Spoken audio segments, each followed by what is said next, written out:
a civilization where complete harmony reigned, where there were no wars, and people directed their efforts toward development. It was considered just a dream, but we found its traces. The geographers of the ancient world meticulously charted every coast and every known land.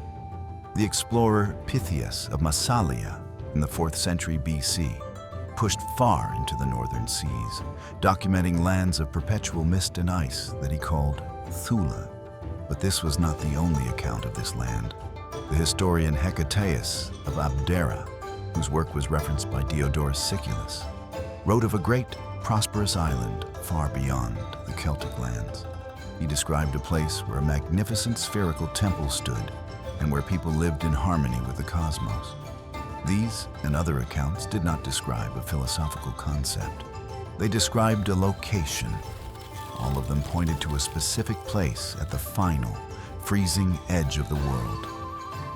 Our first understanding of Hyperborea comes from the most respected minds of antiquity. These were not simply poets or philosophers. They were historians and geographers who documented what they believed to be a very real part of the world. The poet Pindar, in his elegant odes, described a land where the sun never set and a people living in perfect harmony, a testament to a world untouched by war. He wrote of them singing songs of praise to their god Apollo, a sacred connection that defined their existence. The historian Diodorus Siculus, compiling the wisdom of earlier generations, presented one of the most detailed accounts in his works.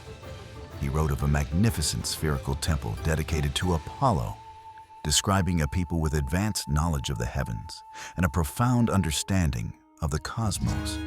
This was not just a peaceful society. It was a culture with an established and sophisticated grasp of celestial mechanics. And of course, there is Herodotus, who treated Hyperborea as a documented place. He described a real tradition.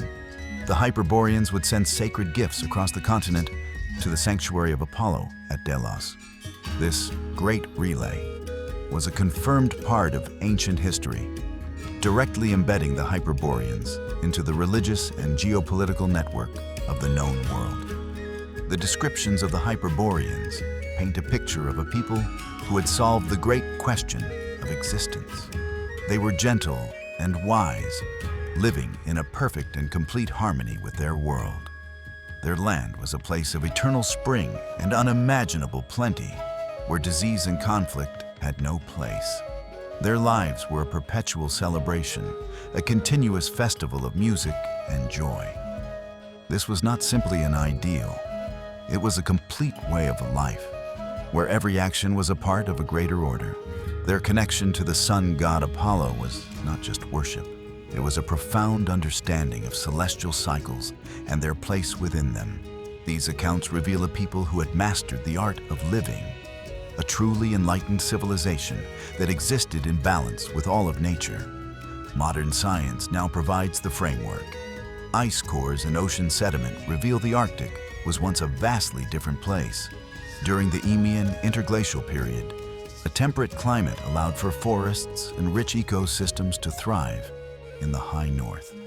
The land now buried beneath the ice was a landscape of fertile plains and warm rivers. The scientific record simply confirms what was described in ancient accounts. The land itself holds the remnants. We have documented ancient sites that defy known history. In the Urals, the fortified city of Archaeum was built with a precise geometric layout, a city observatory thousands of years old. In Germany, the Goseck Circle shows an advanced understanding of celestial cycles. Across the high northern latitudes, there are monuments and artifacts with celestial maps and mathematical precision. These are not isolated discoveries. They are the scattered footprints of an interconnected and sophisticated society. The civilization was lost to the ice. Our challenge is the sheer scale, uncovering a world buried beneath miles of frozen earth and sea. But modern tools now allow us to look where we could not before. Through ice-penetrating radar and deep-sea sonar, we are beginning to see unnatural, geometric formations. These are the subtle signals of a world waiting to be revealed. The records of ancient historians have allowed us to rediscover a lost world. What was once only words is now becoming a part of our own history.